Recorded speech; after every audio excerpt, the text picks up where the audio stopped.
Hello and welcome to a new video. Today we're going to take a look at the first legend teams for the Open Great League for Season 20.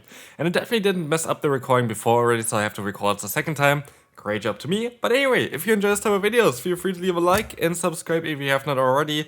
This is always, of course, a bit of work. This time around, not so much. Thanks to my friends from Broguiere who actually made the list, so yeah, for me that's kind of easy here today.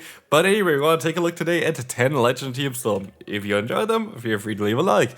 Starting off with the first one, we're going to have the team of my brothers, the first legend of this season. We're going to have Toxapex, the Talonflame, as well as the Diggersby. Didn't make a video about it, but I made a video about the team that he actually used to get even basically up to the Legend Eagle range. This is just the one that he used for the final push. But yeah, I made a video about his other team, which you can see on my channel as well. There's going to be Eradicate as the thumbnail. Anyway, we want to have here Eradicate later on as well in the video, so definitely stay tuned for that. Interesting team here. Toxapex lead, we're going to have the Talonflame, we're going to have the Diggersby, we're going to have a few interesting matchups. Clodsire can be a bit of an issue, I would say. Diggersby can be a bit of an issue, I would say, in the lead. Like, there are definitely going to be some matchups there I'm like, are they going to work? Really? We will see. Anyway, this is going to be the first legend team of the season.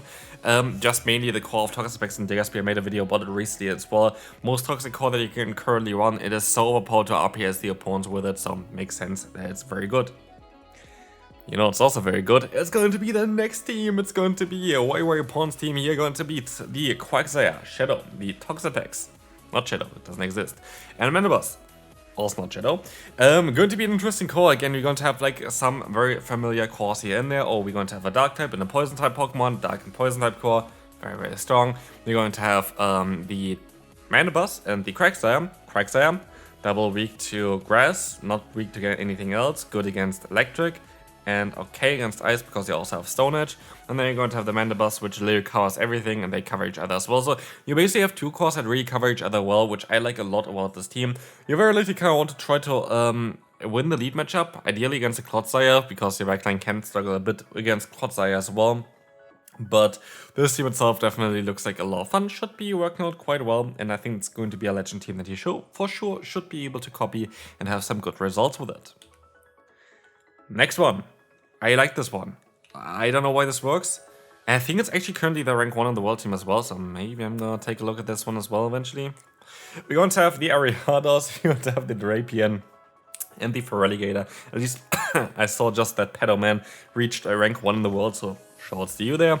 We're going to have also the Sazor of Drapion, we're going to have Feraligatr in the back, and I think we have the Ariados in the lead. Double poison, but they don't really share any weakness, which is kind of cool. Yeah, Ariados very, very strong right now, thanks to the Trailblaze buff. This Pokemon really got a buff with that one, allowing you to beat something like a Gastons, allowing you to beat something like even a Feraligatr, which you usually would not be able to do. Lunge still basically the best bug-type move in the game. Poison Sting got buffed, very cool. I don't really like the pacing too much, don't get me wrong. It is good pacing, like every 5 fast moves you're gonna get guaranteed basically a charge move. The thing is, I always like when pacing are different. Like, they're both 45 energy moves. I don't really like that. I like when you have a potential of a bait move, which you don't have on this Pokemon. You actually would have on this Pokemon. It learns Cross Poison, which is a 35 energy move, which would be maybe interesting on this thing as well. But I guess like Lunge and Trailblaze are just the better moves to go for. Anyway, I talked way too much about the Ariados. Very cool team. Let's move on to the next one. We're going to have a Zoomer on the lead. We're going to have the Sazor of the Drapion. We're going to have on the back the Sandslash, which can be both Shadow as well as normal. Here we have the Shadow one in for this one. Core Zoomer and alone Sandslash has been around basically for ages now at this point. Very, very strong core. You're going to have a lead that's going to be fighting against those ground type Pokemon. You're going to have a Sazor that also have access to the coverage of water in terms of Awkward Tail, which is very important. So I really like the core of Zoomer and Drapion. For me, that's like one of the best kind of cores that you can run right now as well. And then we have the Sandslash in the back, which is currently a core breaker, as I said before already in the basically for the first team there. The core of Diggersby plus Toxapex is really, really strong right now, and so we have a good core breaker and the alone Sandslash for that. Next team is something that I'm not going to talk about too much because there's going to be a video about this one tomorrow. This is the rank 1 in the world team before today, so cool team. Very nice. Video gonna be tomorrow there. I'm gonna talk a bit more in depth with that. Just generally speaking here, if you don't want to wait for that video as well, you're going to have Diggersby as like your kind of Pokemon to bait out stuff. You're going to have 2 normal type Pokemon. You have Marowak in the back, very good to match the Pokemon down. You will see on how well it went for me. Like, my honest opinion on this team is gonna be most likely uploaded tomorrow. I didn't do the video yet. Did the gameplay though, and so we will see. Team number 6. We're going to have Sceptile, we're going to have a double Flyer, we're going to have Dragonite, we're going to have Talonflame. One has actually flying type moves, one is just a flying type Pokemon for the crack, but we're also going to have that Superior in the back, which is going to be interesting. I think Dragonite is your safe swap. Talonflame Superior core is very, very strong together. It can be a bit of a tricky one. I think if you have a bad lead, like, if it's like not a bad lead, I guess you kind of want to stay in, just gonna try to get the shield with your Talonflame. I think that's kind of the idea of the team, trying to get the shield with your Talonflame and then try to sweep endgame with Dragonite and the Superior. But again, Superior and Talonflame core, very good together. We already know this for a lot of seasons, and we see already here as well on the screen, there's basically nothing that can really break this core, and that is quite mad, other than Toxapex. Toxapex is one of the Pokemon that can break it. Oh, we're going to have it's Axon's team here. Why do I just sound like an owl? Anyway, we're going to have here the team with Feraligatr, Drapion, and Diggersby. Drapion is our safe swap, going to have access to Broguiere, and we have a water type in the lead. Oh wow, what a coincidence! We have like the kind of same theme there as well. Again, I can maybe make a video about like good cores, what makes a good core, what makes a good safe swap eventually as well, if you want to see that on the channel. Oh, here, it's basically one of the best kind of things you can do. We're going to have Feraligatr, we're going to have Drapion. Why is it so cool? Oh, look at Drapion's typing, being only weak to ground. Wow, we're going to have Broguiere on it, being able to destroy ground type Pokemon. So you have a Pokemon that has no weakness other than ground type, and you have a Pokemon that literally also has coverage against a type that is weak to. And you have a Pokemon Elite that's going to be able to counter that type as well. It just makes sense. Like, that's how simple team building actually is, really. You kind of also, like, that's why Drapion is currently the best safe swap in the game, in my opinion. Like, period. I thought Earthling would be a bit better, but Drapion just has better typing. Drapion has just better typing, and again, we're going to have Diggersby in the back. Just going to be like a very solid core there. Double weakness against grass, I'm not really the biggest fan of, but you can stay in against most grass type Pokemon with Elite anyway. Then I'll lane your Drapion there, and we're going to be fine. Well, my nose is a bit itchy. We're gonna move on to team number 8. 8 is going to be great, with a Tauntaun's team here going to have a bit of Eradicate in there. Logan Eradicate, Shadow variant here, you can use normal variant, both of which are going to be fine. Doesn't matter if it's Shadow or not.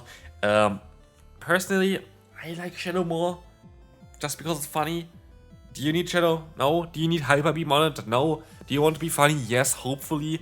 Please be funny. It makes your opponent's day easier, makes your day easier. Be funny. Anyway, we're going to have the Clodsire in the lead, we're going to have Eradicate, and we have the Pangoro. Crazy rocket science behind this team. Poison Double Dark. Wow, never seen this before. Very strong team though. Like, I like the idea behind it. Like, I'm not really messing around the team itself. I really like Pangoro as a legend Pokemon here.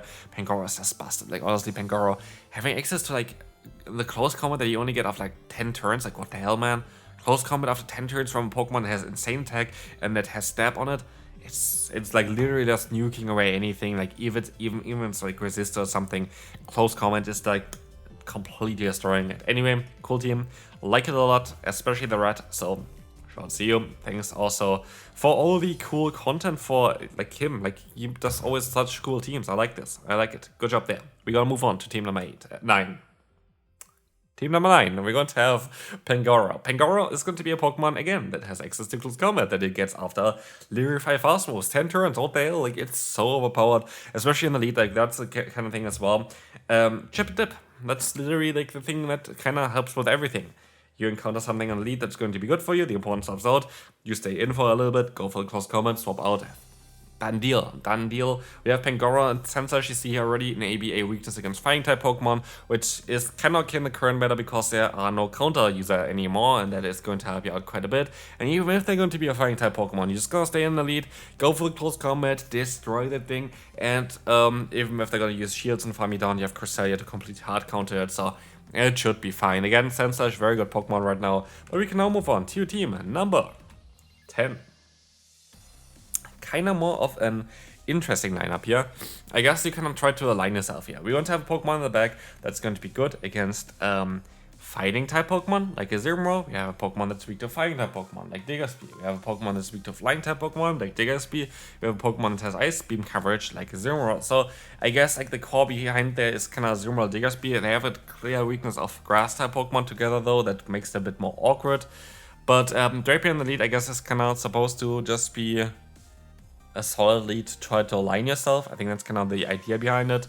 And so yeah, that's going to be it for this one. I think it's going to be fine to use as well. Drapion lead, like Drapion itself is just very, very good right now. If you have a Drapion, especially Shadow variant, try it out. It is very, very good. But anyway, that's going to be the first 10 teams. You see also, of course, all the trainer names on the screen all the time. Check them out on Twitter. Shouts to every trainer there as well. Congrats to all of you. Very, very cool to see people hitting Legend that early. And yeah, thank you so much for watching this video. Hope you enjoyed this. If you did, feel free to leave a like. And also, there's another video on the screen here, actually two. One of them very likely going to be the top teams for the Korean Gala Cup. And the other one, my latest video. So see you then.